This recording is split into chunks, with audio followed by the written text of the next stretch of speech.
말씀은 에베소서 1장 7절로부터 12절입니다. 오늘 본 말씀, 하나님께 주신 말씀 에베소서 1장 7절로부터 12절.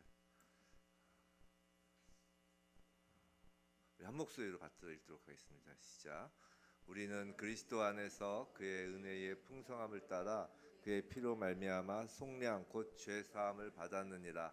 이는 그가 모든 지혜와 총명을 우리에게 넘치게 하사 그 뜻의 비밀을 우리에게 알리신 것이요 그의 기뻐하심을 따라 그리스도 안에서 때가 찬 경륜을 위하여 예정하신 것이니 하늘에 있는 것이나 땅에 있는 것이 다 그리스도 안에서 통일되게 하려 하심이라. 모든 일을 그의 뜻의 결정대로 일하시는 이의 계획을 따라 우리가 예정을 입어 그 안에서 기업이 되었으니 이는 우리가 그리스도 안에서 전부터 바라던 그의 영광의 찬송이 되게 하려 하심이라. 아멘. 잠깐 기도하고 시작하도록 하겠습니다.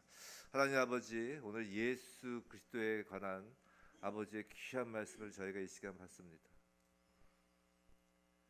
예수 그리스도의 그 피로 말미암아 속량받은 아버지의 자녀들, 아버지의 아들들, 아버지의 딸들이 모였습니다.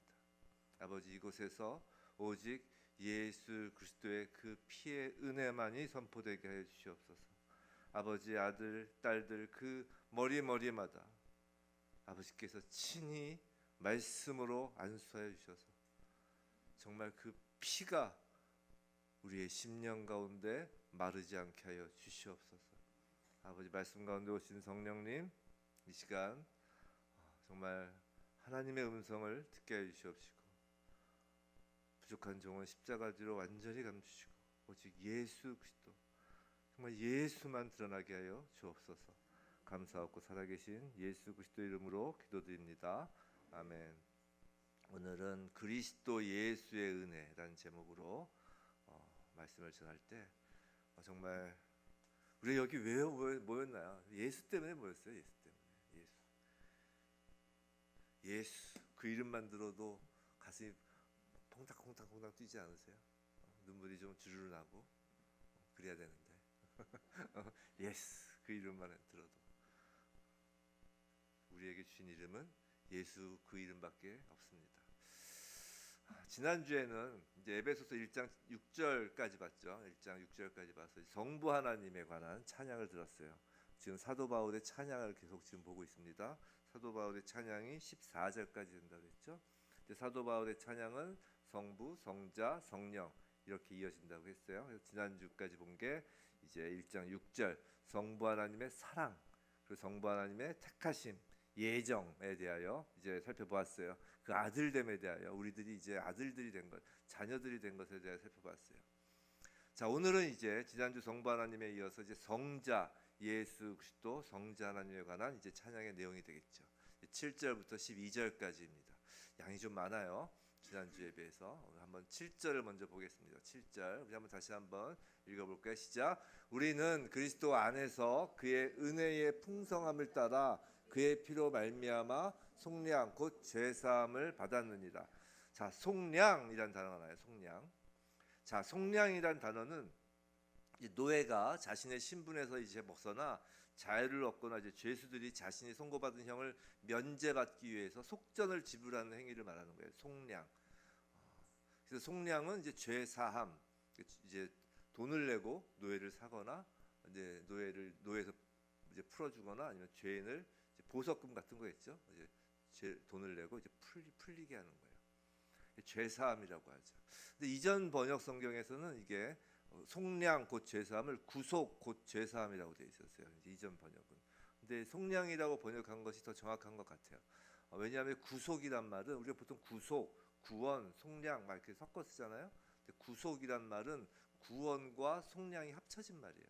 구원의 구자와 속량의 속자가 합쳐서 이제 구속이거든요. 자, 지난주 말씀에서 하나님께서 우리를 자기의 아들들이 되게 하셨다고 하셨어요. 자, 우리로 하여금 거룩하고 흠이 없게 하시려고 먼저 우리의 신분부터 바꿔주셨다고 그래요. 우리의 신분, 먼저 자녀의 신분으로 바꿔주신 거예요.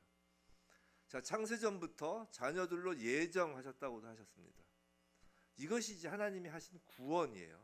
구원과 속량에 대해서 이야기하면 이게 구원이에요. 우리의 신분을 자녀된 신분으로 삼아주시는 것이 이제 구원입니다. 전혀 자격이 없는 우리에게 하나님 나라의 시민권을 부여하신 것이죠. 하나님의 자녀로 택하신 거예요. 지난주에도 말씀드린 것처럼 우리가 흠이 없어서가 아니에요.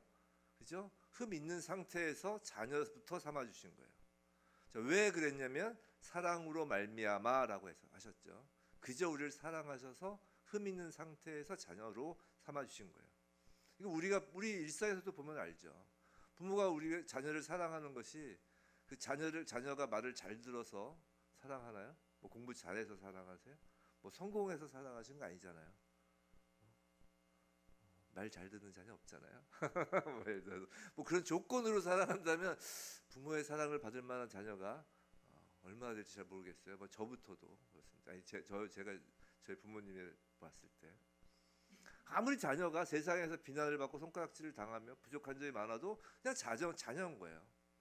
우리는 그 사실에 대해서 매우 큰 위로를 받는 것입니다. 우리가 하나님께 위로를 받는 건 우리가 무언가를 잘 해내야지라고 하면 위로가 안 돼요. 그냥 제가 그때 한번 새벽 예배 때 우리 특세 때 얘기했잖아요. 방문 빵 차고 들어오면서 밥 줘 하는 그게 이제 위로라고요. 자녀이기 때문에 가능한 거예요. 하나님은 사랑 때문에 우리를 자녀 삼으셨고 그게 구원입니다. 갑자기 혀가 꼬이는데. 근데 문제가 하나 있어요. 자녀를 삼으셨는데 문제가 있다는 것이에요. 그게 뭐냐면 하나님은 절대 선이시죠. 이제 하나님의 성품은 이제 하나님은 절대 선이시다라는 게 성품 중에 하나잖아요. 그래서 절대 선이시기 때문에 한 점의 죄와도 하나님은 섞이실 수가 없어요. 우리 이것을 자꾸만 이제 잊어버리기 때문에 이제 하나님을 원망하고 뭐 이런저런 이야기를 하는데 하나님은 절대 선이시다. 절대 한 점의 죄와도 섞이실 수 없다라는 것이 대전제예요. 그런데 하나님 우리를 자녀로 삼으셨는데 이제 자녀와 함께 할 수 없으신 거예요. 마치 뭐가 같냐면 우리가 사랑하는 자녀가 있는데 그 자녀가 앞에 있는데 그 자녀를 앉지도 못하고 만지지도 못한다는 거예요. 이게 얼마나 괴로운 일이에요. 하나님께서 우리의 죄 문제를 해결하셔야 하는 그 이유라고요. 왜 하나님은 우리를 흠 없이 죄 없이 하셨을까?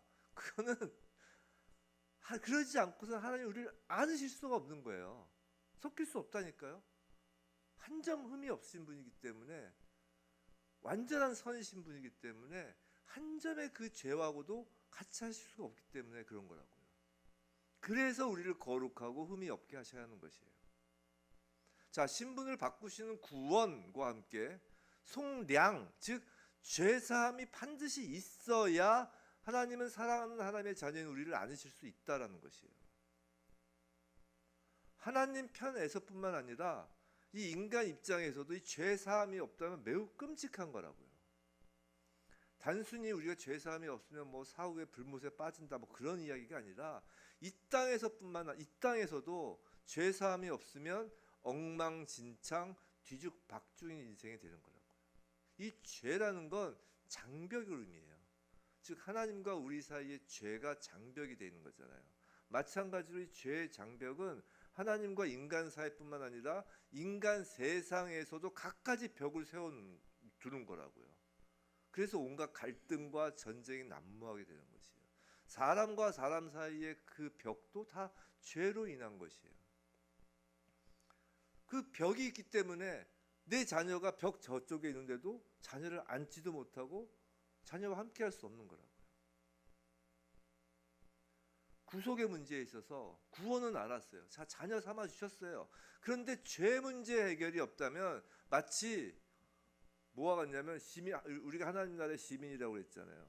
하나님 나라 시민권을 주는데 감옥 속에서 주는 것 같고 마치 우리가 더러운 몸에 깨끗한 옷을 입히는 것과 같아요.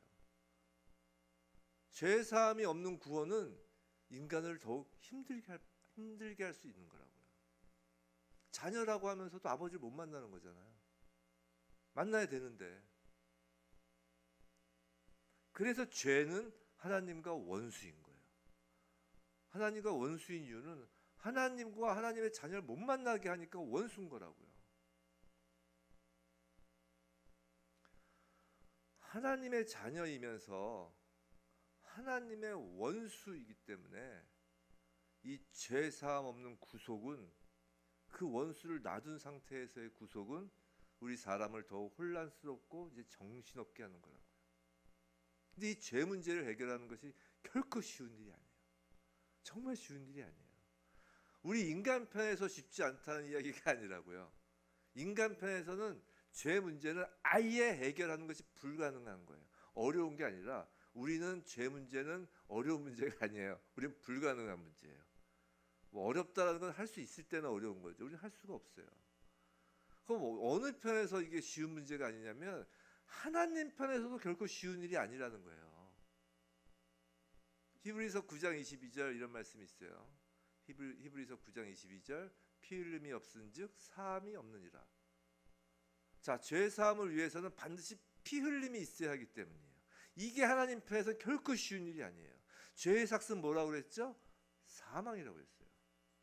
죄의 삭은 죄의 대가는 사망이라는 거예요. 속량, 즉 죄로 인한 그 속전을 지불해야 되는데 그 속전 값은 사망이라는 거예요. 그리고 그것은 피라는 거예요. 자, 하나님께서 사랑하는 자녀들과 함께 하려고 한번 생각해 보세요. 내가 저 자녀와 함께 하려고 이제 저 자녀의 죄 문제를 해결해야 돼요. 근데 그 죄 문제를 해결하기 위해서는 그 속전이 뭐라고요? 피라는 거예요. 죽여야 된다는 거예요. 그 자녀를 죽여야 된다는 거예요. 이 딜레마죠. 자녀를 사랑해서 자녀와 함께하기 위해 자녀를 죽인다? 이게 말이 돼요? 이것이 하나님의 사랑의 딜레마인 거예요. 사랑하니까 죽여야 한다는 이상한 논리가 되는 것이죠. 하나님의 딜레마, 하나님의 그 난제는 이것뿐이 아니에요. 이게 창조부터 딜레마에 빠지는 거예요. 하나님은 인간을 창조하시면서 하나님의 이 호흡으로 이제 생명이 되게 했어요. 우리 인간을. 이 생령, 즉 living soul이에요. 영어로 하면. 그러니까 이게 그 생혼, 살아있는 혼이 되게 한 것이죠. 살아있는 혼이 되게 하였다는 건 자유의지를 불어넣으셨다는 거예요. 살아있으니까요. 즉 사람으로 하여금은 기계적인 로봇이 아니에요. 로봇으로 만들지 않으셨다고요. 또 생명이 아닌 본능으로 움직이는 짐승과도 구별된 자유의지를 주신 거예요. 하나님께서 이 죄 문제를 해결하시겠다고 사람을 로봇으로 만들 수는 없는 거라고요. 하나님의 형상을 닮은 사람을 만들겠다고 해놓으시고 이 죄 문제를 해결하겠다고 로봇으로 만드실 수는 없잖아요. 또 죄 문제를 해결하겠다고 이 서커스단에 짐승을 조련하듯이 착한 일을 하면 눈앞에 이제 육신의 욕망을 채워줄 당근을 이렇게 주거나 뭐 잘못하면 육신의 고통을 주어서 그 고통이 두려워하도록 채찍을 휘두른다거나 이게 서커스 짐승을 조련하는 거잖아요. 인간의 죄 문제를 해결하겠다고 그렇게 짐승 취급할 수도 없는 거란 말이에요. 그래서 율법주의가 틀렸다는 거예요. 권선징악만으로는 이것은 사람의 사람됨을 포기하고 사람을 짐승 취급하는 것과 크게 다르지 않기 때문에 이게 틀렸다는 것이에요. 그것만이 아니라는 것이에요. 이게 인간을 창조할 때 그 창조의 딜레마인 거예요. 지금 두 개의 딜레마에 하나님은 빠져 계시다고요. 사랑의 딜레마와 창조의 딜레마. 어디 앞에서요? 그 죄 앞에서. 그 죄 문제는 어려운 거예요. 하나님은 당신의 그 사랑을 드러내시려고 창조를 하셨잖아요. 하나님의 창조 피조생에는 다 하나님 되심, 하나님의 그 토부 되심, 하나님의 선, 즉 하나님의 사랑을 드러내려고 창조를 하셨는데 그 창조의 핵심 중에 핵심이 사람이잖아요.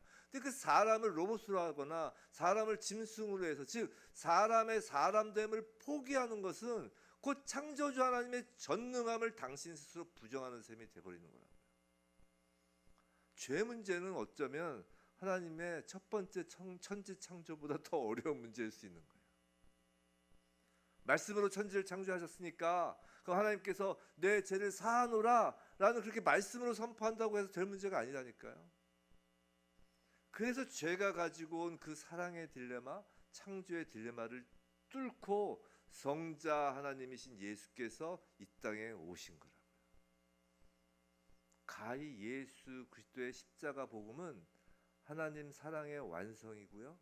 그래서 그것이 창조의 완성인 거예요. 요한복음 강의하면서 계속 그랬잖아요. 앞에 쭉 하면서 창세기의 창조는 역사적 창조이기도 하지만 예수 그리스도로 인한 창조의 완성을 계속 예표하면서 나가고 있는 거예요.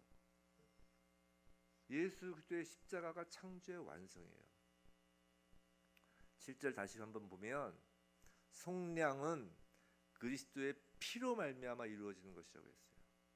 우리의 속량, 우리의 사면의 대가는 예수의 피라는 거예요. 근데 우리가 성경을 읽다 보면 이 예수의 피로 인한 그 속량에 대해서 강조하는 구절들이 참 많아요. 로마서도 그렇고 바울서신에서도 그렇고 또 베드로서, 베드로전서 또 요한계시록에서 피를 강조하죠. 오늘 본문에서도 그냥 그의 죽음으로 말미암아라고 안 한단 말이에요. 그의 은혜의 풍성함을 따라 그의 죽음으로 말미암아라고 안 쓴다고요.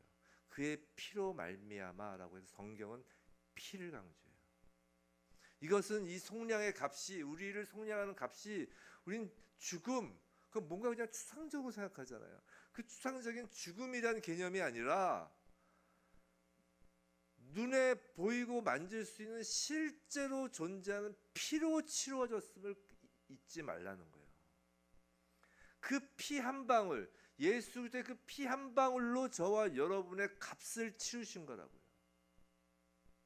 예수 그리스도의 피로 치르신 거라고요. 값을 치루었기에 우리는 더 이상 우리의 것이 아니에요. 값을 치르신 예수 그리스도의 것이 된 거라고요. 그 예수 그리스도의 것이 됐다라는 그 상태를 바로 의라고 하는 거예요. 고린도후서 5장 21절 띄워주세요. 방송실 보면 우리 한번 읽어볼까요? 시작. 하나님이 죄를 알지도 못하신 이를 우리를 대신하여 죄로 삼으신 것은 우리로 하여금 그 안에서 하나님의 의가 되게 하려 하심이다 라고 하죠. 자, 죄를 알지도 못하신 예수님이 우리를 대신하여 죄가 되셨다는 거예요. 아예 죄덩어리가 되셨다는 거예요.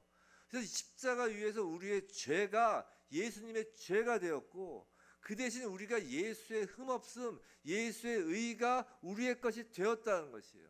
제가 자주 강조하는 이 바로 전가되다는 것이 전가되다. 그게 임퓨테이션이라면서 영어로 제가 어떻게 찾아봤어요. 임퓨테이션과 임파테이션에서 다른 거예요. 우리에게 중요한 건 임파테이션 이전에 임퓨테이션이에요. 전가가 중요한 거예요. 죄의 문제가 완전하게 해결된 것입니다.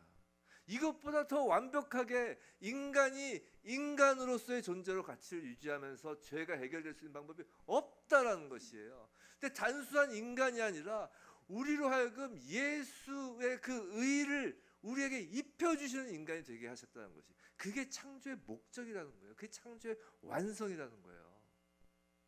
예수가 없이는 예수의 피가 없이는 창조가 완성될 수 없는 거예요. 예수 그리스도의 보혈 속에는 하나님의 그 사랑이 담겨 있는 것이고 그 창조의 능력이 담겨 있는 거예요. 베드로전서 1장 18절 19절 보면 이런 말씀이 있어요. 우리 한번 읽어볼까요? 시작. 너희가 알거니와 너희 조상이 물려준 헛된 행실에서 대속함을 받은 것은 은이나 금같이 없어질 것으로 된 것이 아니요 오직 흠없고 점없는 어린 양 같은 그리스도의 보배로운 피로 된 것이니라. 그래서 피라고 합니다. 성도 여러분, 금이나 은 같은 것으로 속량된 것이 아니라고요. 돈 내서 어떤 세상 왕국을 건네줘서 우리가 구원받은 게 아니라고요. 구속받은 게 아니라고요. 예수의 피로 된 속량이에요. 그 무엇과도 바꿀 수 없는 고귀함이 있는 거라고요. 지금 우리가 이곳에 앉아서 예배 드린다는 건 예수의 피값으로 모인 것이에요. 근데 예수의 피값 앞에서 우리는 금과 은을 달라고 한다고요. 어이가 없죠. 성도는 단순히 죄의 문제를 해결하는 것 정도로 끝난 것이 아니라고요. 예수님의 의가 임퓨테이션, 우리에게 전가되어 우리 것이 되었다라고요. 예수를 그냥 예수가 죄라고 하고 우리가 의인이라고 하는 것이에요. 이것이 그리스도 예수의 그 은혜의 풍성함인 것입니다. 그 피에 담긴 풍성함이에요. 은혜예요. 우리 입장에서는 선물이에요. 우리는 아무것도 한 것이 없죠. 아무 공로 없이 값없이 주신 선물이에요. 그 피 앞에서 나의 무엇인가의 공로, 나의 노력, 나의 애씀을 드러낸다면 그게 바로 외식이고 그게 바로 바리새인과 서기관같이 예수님한테 이 독사의 자식들아라고 질책받는 이유라고요. 값없다라는 건 우리 입장에선 값없죠. 그런데 하나님 입장에선 모든 것을 내어주신 거예요. 하늘과 땅을 통틀어 무엇과도 견줄 수 없는 가장 고귀한 대가를 치르신 거죠.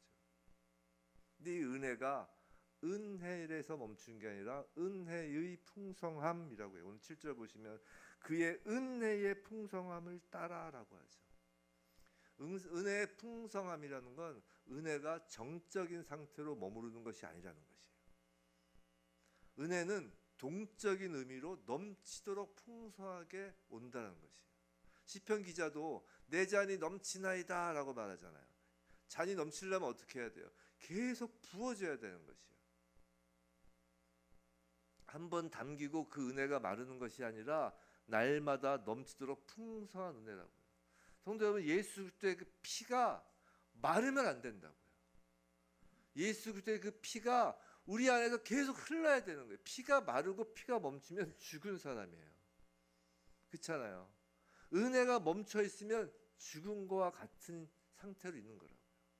왜 우리가 신앙생활하면서 매너리즘에 빠지고 순간순간 죄에 넘어지고 그런 이유는 그 피가 흐르지 않아서 그런 거예요. 은혜가 계속 넘쳐야 되는 것이라고요. 그 은혜가 넘친다는 걸 우리는 뭐라고 표현하냐면 예수의 은혜가 풍성하게 넘치기 때문에 그 은혜에 따라서 우리는 계속 반응을 하게 돼 있어요. 반응을. 우리 성도는 하나님이 주신 거에 대한 반응을 하는 거예요. 믿음도 일종의 반응이에요.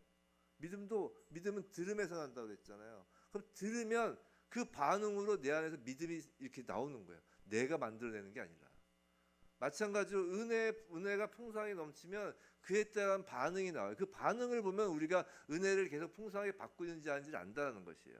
그게 뭐냐면 범사에 감사하고 기뻐하는 거예요. 항상 계속 은혜가 부어지니까.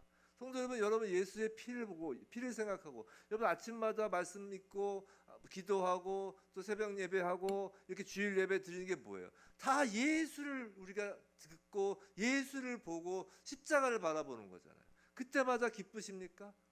그때마다 감사하세요? 은혜가 풍성하게 넘치는 거예요. 예수 얘기를 들어도 또 교회에서는 또 예수 얘기한다. 십자가 얘기를 들어도 또 십자가 얘기하는구나. 또 매번 똑같은 얘기하는구나. 왜 우리 교회에서 목사님 왜 매번 똑같은 이야기는 할까? 왜 예수 얘기만 할까? 감사가 없고 기뻐하지 않고 은혜가 멈춘 거예요. 피가 멈춘 거라고요. 그럼 죽은 자와 같은 거예요. 성도 여러분, 교회에서는 예수 얘기만 하는 게 맞아요. 예수 얘기만 하는 게 맞아요.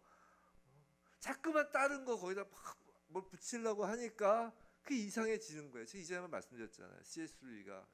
루이스가 예수 그 자체로 충만한 것이고 예수 플러스 알파를 하는 순간 충만해서 계속 빠져나가는 거라고. 플러스가 아니라 마이너스라고. 그게 맞아요. 교회는 예수 얘기만 하는 곳이에요.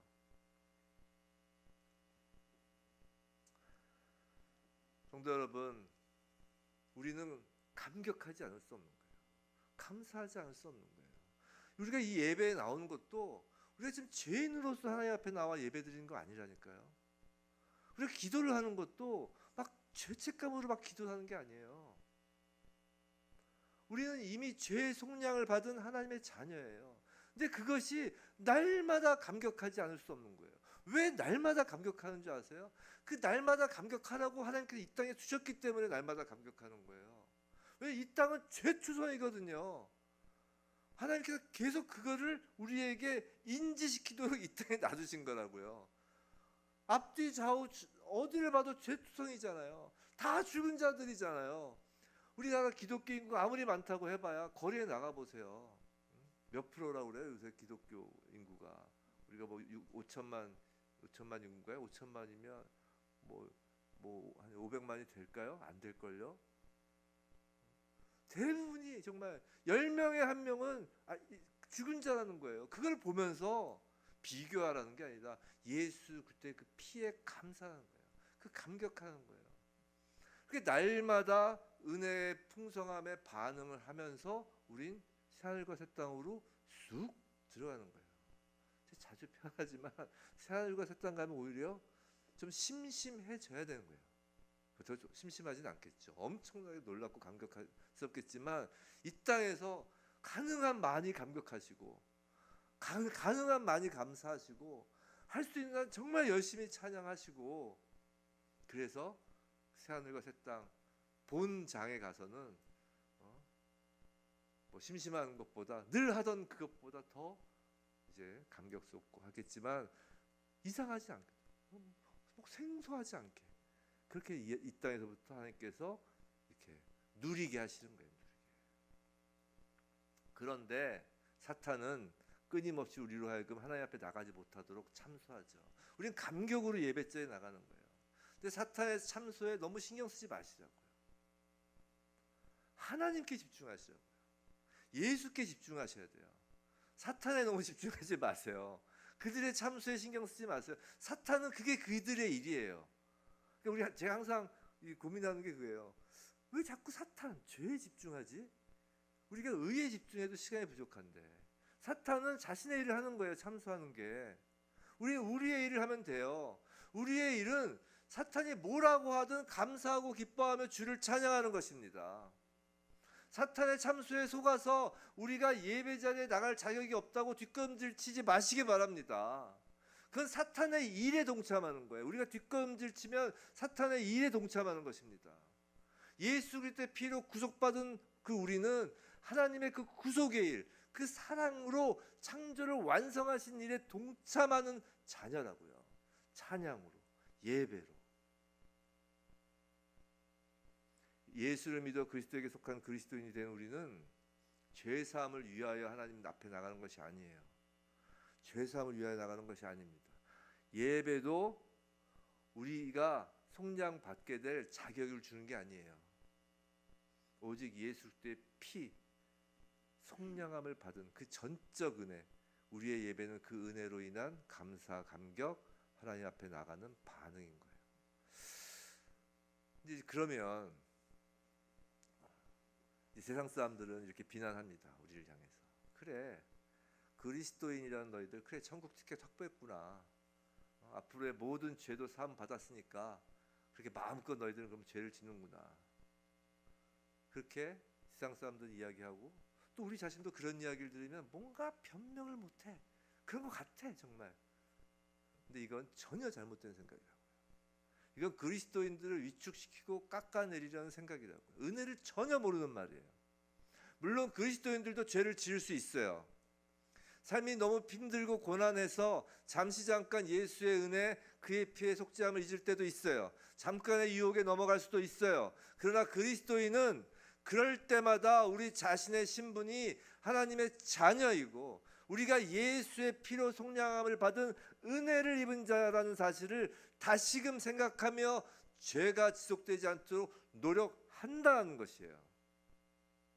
하나님의 말씀을 가까이 하며 말씀을 거울 삼아 거룩하게 살려는 그 생각, 의지를 발동하게끔 되어 있다고요. 메커니즘이. 이게 그리스도인이라고요. 만일 예수를 믿는다고 하면서도, 내가 예수를 믿는다라고 하면서도 이제는 예수 그리스도의 보혈로 죄 사함을 받았기 때문에 단 한 번의 영제사로, 단 한 번의 그 영단번의 제사, 맞죠? 우리는 과거, 미래, 현재, 미래 모든 죄 사함을 받았어요. 그렇기 때문에 이제 죄를 지어도 된다, 막 살아도 된다라고 한다면 그 사람은 은혜가 무엇인지, 예수의 보혈이 얼마나 고귀한지, 구속함이 무엇인지 전혀 알지도 못하고 경험하지도 못한 거라고요. 거룩하게 살려는 노력, 죄를 짓지 않으려는 생각과 죄를 더 이상 지속하지 않으려는 의지는 속량받은 자, 은혜 받은 자의 당연한 뭐라고요? 반응이라고요. 그것이 없다면 아직 예수를 믿지 않는 거예요. 그냥 믿는다고 입술론 이야기하지만 믿지 않는 거예요.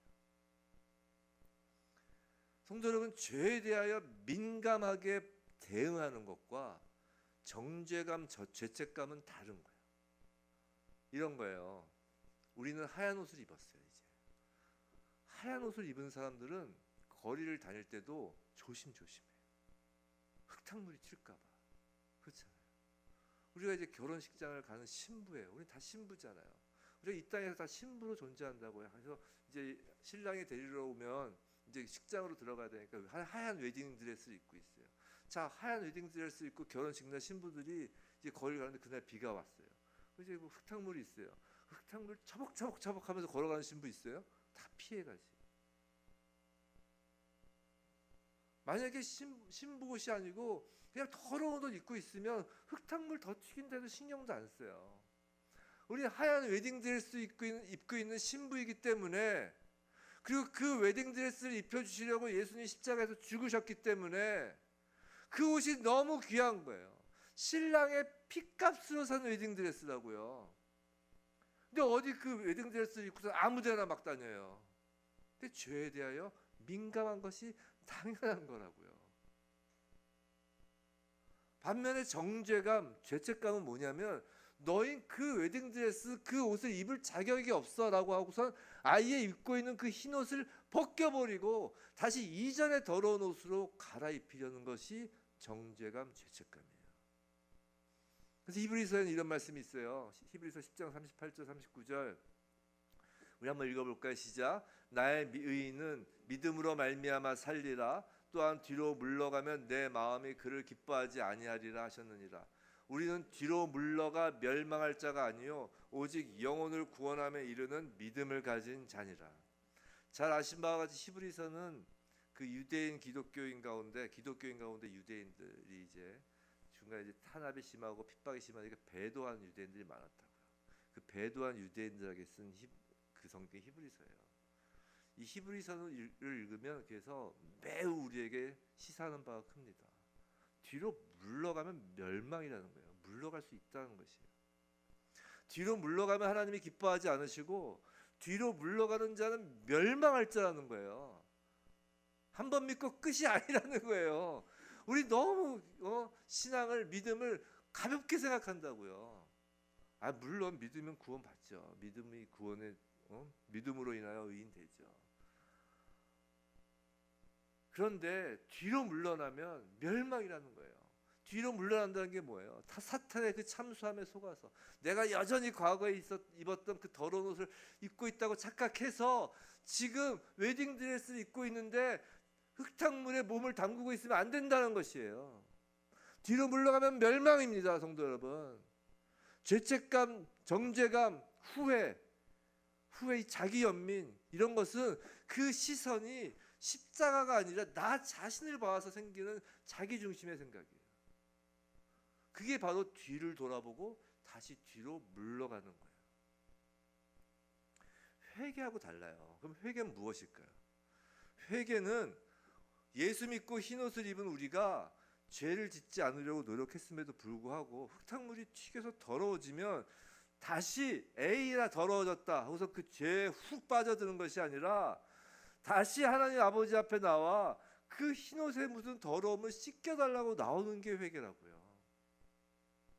이미 의인이 되었기 때문에 작은 더러움도 견딜 수 없기 때문에 작은 죄라도 곧바로 씻어냄을 받는 것이라고요. 그런 면에서 회개가 바로 은혜에 대한 반응이라고요. 우리가 날마다 회개해야 한다는 것은 날마다 풍성한 은혜 가운데 그리스도 보혈의 그 속량에 대한 감사함으로 죄에 민감하다는 증거라고요. 회개할 필요가 없다고 이야기하는 건 완전 거짓말이에요. 우리 매일 회개해야 돼요. 근데 그 회개는 언제 가능하냐? 반응이라고 그랬잖아요. 십자가 보혈의 시선을 집중할 때 가능한 거예요. 내 자신을 보는 게 아니에요. 회개는 십자가를 보는 거라고요. 회개는 사람을 보는 것이 아니에요. 누군가로부터 야단을 맞았다고 회개하는 게 아니에요. 예수를 바라보는 것이 회개라고요.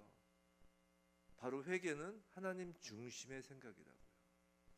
그래서 하나님께서 말씀을 주신 거잖아요. 사람 말로 회개하는 게 아니라 이 말씀에 근거하여 회개하라고 말씀을 주신 거잖아요.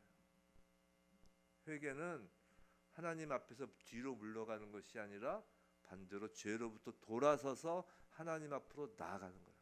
완전히 달라요. 의인은 믿음으로 말미암아 살리라.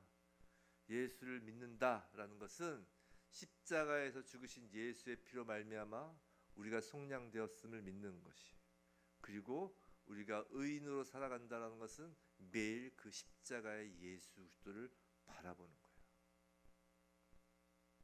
보면 8절 우리 한번 읽어볼까요? 시작. 이는 그가 모든 지혜와 총명을 우리에게 넘치게 하사. 자, 또한 그리스도의 그 풍성한 은혜 안에는 이제 넘치는 지혜와 총명이 있어요. 이 지혜와 총명은 세상의 것과는 사뭇 다릅니다. 고린도전서 1장 23절 24절인데요. 제가 한번 빠른 속도 읽어드릴게요. 우리는 십자가에 못 박힌 그리스도를 전하니 유대인에게는 거리끼는 것이요 이방인에게는 미련한 것이로다. 오직 부르심을 받은 자들에게는 유대인이나 헬라인이나 그리스도는 하나님의 능력이요 하나님의 지혜니라. 자, 이 지혜와 총명은 오늘 본문에서 말씀하는 8절에서 모든 지혜와 총명을 우리에게 넘치게 한다고 했는데, 이 지혜와 총명은 그리스도 안에서 하나님의 아들들이 되는 구원과, 지금까지 에베소서 본 게 그거죠. 그리스도 안에서 하나님의 아들들이 되는 구원과 오늘 본문에서 죄를 속량받았음을 깨닫는 지혜예요. 근데 이 지혜와 총명, 바로 그것을 깨달은 지혜와 총명은 하나님이 주시지 않으면 유대인들에게는 거리끼는 것이에요. 이방인에게는 미련한 거라는 것이죠. 즉 하나님을 아는 지식이 없는 자들에게는 거리끼는 것이고 미련한 것이에요. 생각해 보세요. 세상 사람들은 하나님을 아는 지식도 없고요, 자신이 죄인이라는 것을 인정하지도 않아요. 그런 사람에게는 그 지혜와 총명이 나올 수 없어요. 이 지혜와 총명이라는 것 자체가 구속에 대한 거니까, 하나님의 아들됨과 그리고 그 속량받은 것에 대한 것이기 때문에 이건 인간에게서 그냥 나올 수가 없는 거라고요. 하나님께서 그 인간의 그 어두움을 뚫고 은혜로 주셔야 그 지혜와 총명이 생기죠. 근데 9절 10절 오늘 보면 9절 10절 그 지혜와 총명을 주신 것은 9절 그 뜻의 비밀을, 그리스도는 이 지혜와 총명을 우리에게 넘치게 주시면서 그의 뜻의 비밀을 우리에게 알리셨는데, 그 비밀이 뭐냐 보세요. 그 비밀은 때가 차면 하나님이 모든 것을 그리스도 안에서 통일되게 하시는 그의 경륜, 즉 섭리가 비밀이라는 거예요. 이 9절 10절을 합쳐서 지금 제가 말씀드린 거예요. 자, 여기서 통일되다라는 게 있죠. 10절에서 방금 통일되다.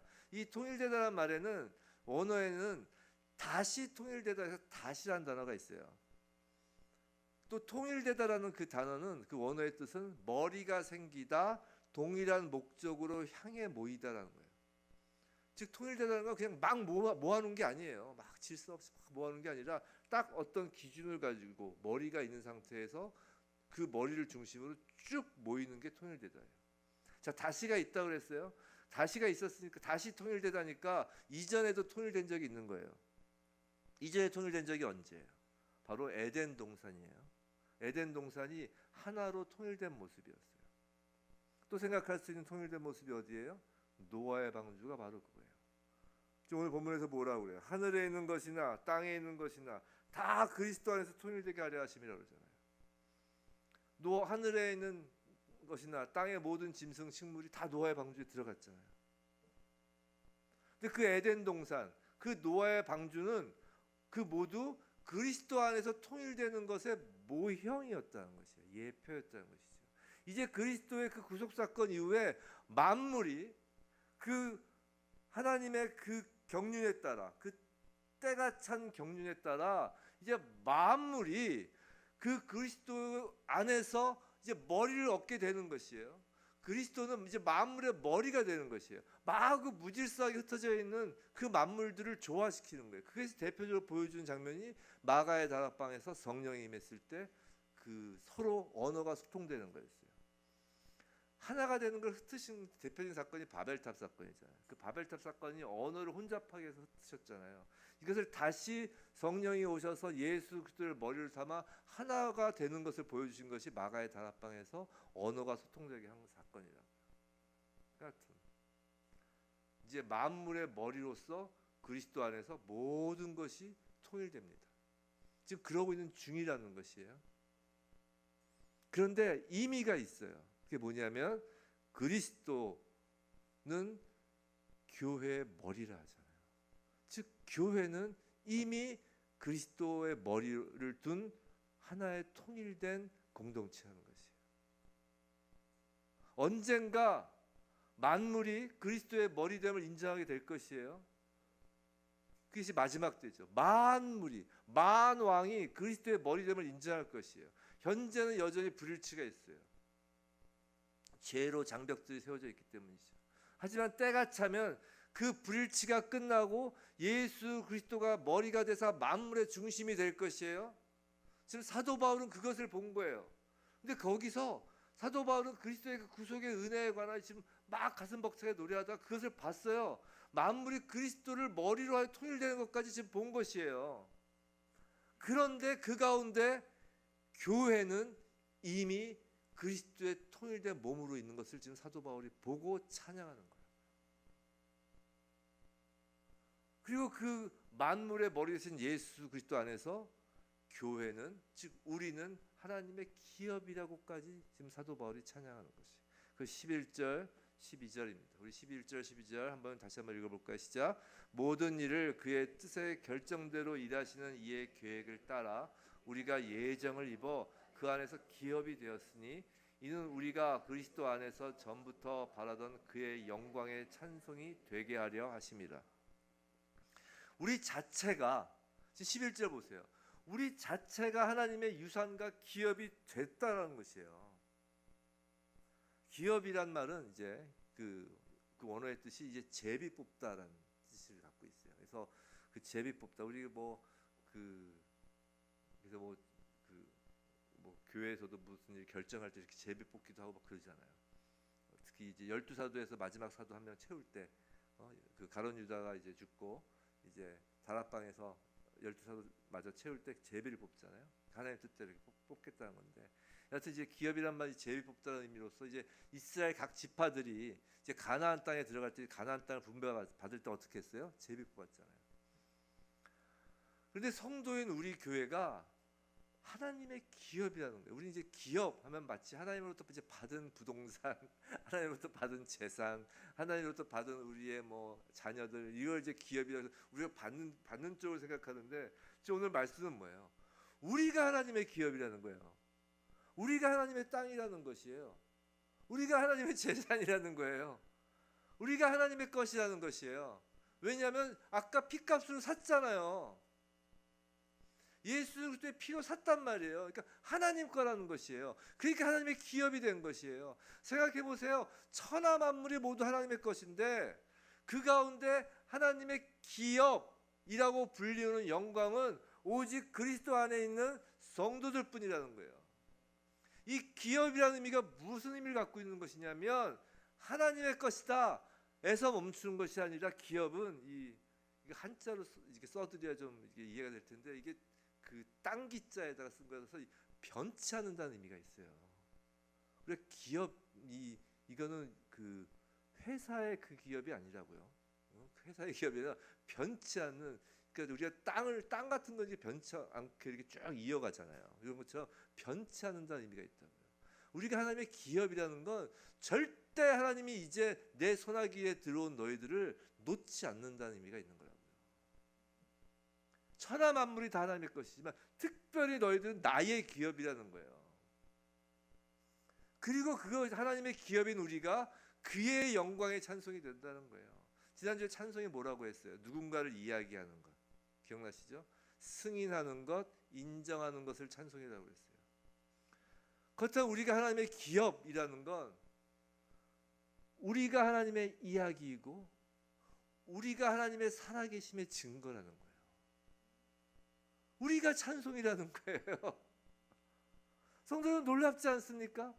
우리는 그리스도의 피로 속량, 즉 죄사함을 받는 것에 그냥 그치는 것이 아니라 궁극적으로 그리스도 안에서 통일된 만물, 앞으로 통일되어갈 그 만물 가운데서 이미 통일된 자이고, 그리고 하나님의 기업, 하나님의 영광의 찬송이 되는 존재로까지 하나님이 지금 우리를 높이시고 있는 걸 사도 바울이 본 거라고요. 우린 정말 전혀 무가치한 자들이었어요. 요새 아가서 하는 것처럼 정말 계단의 장막과 같은 자들이었다고.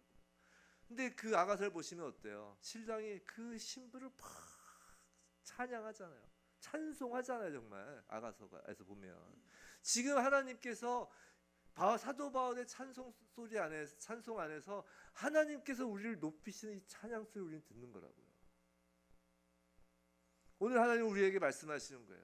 아무리 세상 사람들이 너희를 향해서 미련하다고 하고 그 십자가가 미련하다. 아이고 미련하게 또 예배 가냐? 거기 가면 저거 빵이 나오냐, 떡이 나오냐, 돈이 나오냐? 미련하다고 하고 또 우리를 참수한다고 해도 아이 그렇게 예수 믿는다고 하면서 어떻게 하는 짓이 그러냐? 정말 그 성도가 맞냐? 그리스도인이 맞냐? 그리스도인 다 그러냐? 라는 식으로 참소를 한다고 하여도 또 우리가 또 우리 자신을 보면 여전히 계단의 장막 같은 정말 여전히 그 죄의 노예 같은 모습을 보면서 낙심이 될 때가 있다 할지라도 결코 그와 같이 세상 속에서 주어진 새겨진 그 상처에 얽매지도 말고 죄책감이나 자책감에 빠지지도 말고 너희는 이미 그리스도의 피로 속량 즉 죄사함을 받았으니 하나님의 자녀로서 감사와 기쁨이 넘치게 살 수 없겠니? 라고 지금 말씀하시는 거라고요. 그 반응을 보이기 위해서 날마다 은혜를 내가 줄 테니 은혜를 받지 않겠니? 라고 하는 거예요. 성도 여러분, 장차 때가 찬 경륜으로 만물이 머리로 삼을 그리스도를 이미 우리는 머리로 삼은 교회라는 것이에요. 하나님의 기업이라는 것이에요. 우리가 하나님의 영광이라는 것이에요. 우리가 하나님의 찬송이라고 하십니다. 여러분이 하나님의 찬송이에요. 사랑하는 성도 여러분, 그리스도 예수의 피로 말미암은 죄사함은 모든 다른 축복들로 이렇게 연결되는 거예요. 그의 은혜의 풍성함을 따라 모든 복락들을 받게 되는 것이라고요. 정말 여러분이 그 피로 구속받은 것을 아시나요? 믿으시나요? 정말 여러분은 여러분의 죄가 죄사함을 받은 것을 믿으시나요? 제가 한 가지만 질문이라기보다 권면을 드릴게요. 여러분은 기도 자리에서 언제 일어나시나요? 기도 이제 시작하시잖아요. 뭐 매일 기도하시고 뭐 매일 아니더라도 뭐 이렇게 새벽에도 기도하시고 개인 기도 시간 가지시고 여러분은 기도 자리에서 언제 일어나세요? 개인 기도하시다가 아니면 이렇게 예배당에서 기도하시다가 기도 내 소원을 다 아뢰면 내가 할 거 다 했으니까 그때 딱 일어나시나요? 이제 그 정도는 아니시겠죠. 우리의 기도는 나를 바라보는 것이 아니라 아까 뭐라고 그랬죠? 그리스도를 바라보는 거예요. 그리스도를 바라보며 언제 그 자리에서 일어나시겠어요? 이제 파라다임이 바뀌어야 되는 거예요. 우리 신앙생활이라는 게 크게 말씀과 기도잖아요. 예배를 시작으로 해서 말씀과 기도 자리 하나만이라도 한번 권면을 드립니다. 언제 자리에서 일어나나. 그리스도를 바라보며 우리가 이 복된 진리를 알게 오늘 말씀드린 이 복된 진리를 알게 되기까지 기도 자리에 머물러 계시기 바라요. 그 속량의 진리, 그리스도 은혜의 진리, 그리스도의 은혜를 아는 것에 그치지 않고 정말 그것을 즐거워하면서 이런 거예요. 나는 주 예수 그리스도 하나님의 아들로 말미암아 하나님과 더불어 화평하게 되었다. 그 벽이 다 무너졌다. 하나님과 하나가 되었다. 라는 그 말이 우리 입술에서 나올 때까지 기도 자리에 머물러 계시기 바랍니다. 기도는 나를 바라보는 것이 아니에요. 십자가의 예수 그리스도를 바라보는 거예요. 십자가의 예수 그리스도의 그 피를 바라볼 때 보혈의 능력이 뭐예요? 막 하늘에서 막 벼락이 떨어지고 금가루가 떨어지는 게 예수의 능력이에요. 예수 보혈의 능력은 하나님과 하나 되는 거라고요. 여러분이 기도 자리에 들어갔을 때 여러분이 십자가에 집중하면서 예수 그리스도의 이 피의 속량함에 집중하면서 그 은혜의 풍성함을 그 자리에서 누리면서 내가 정말 예수 그리스도로 말미암아 하나님과 하나가 되었구나 라고 할 때까지, 그때까지 기도 자리에 머물러 보시기 바랍니다. 그것이 예수 그리스도의 이름으로 기도를 하는 거예요. 부디 그리스도 예수의 풍성한 은혜를 정말 날마다 받아 정말 감사와 기쁨으로 하나님 그 영광의 찬송이 되고, 우리가 영광의 찬송이 되고 하나님의 기업임으로 이 한 주 그리고 이 땅에서 우리의 남은 시간들을 정말 신나게 하나님의 기업으로, 하나님의 찬송으로, 하나님의 찬송이네. 이게 찬송은 맨 장송곡처럼 살면 안 되잖아요. 우리가 찬송인데 그 기쁨으로 살아가는 저와 여러분 되길 주님의 이름으로 축원합니다.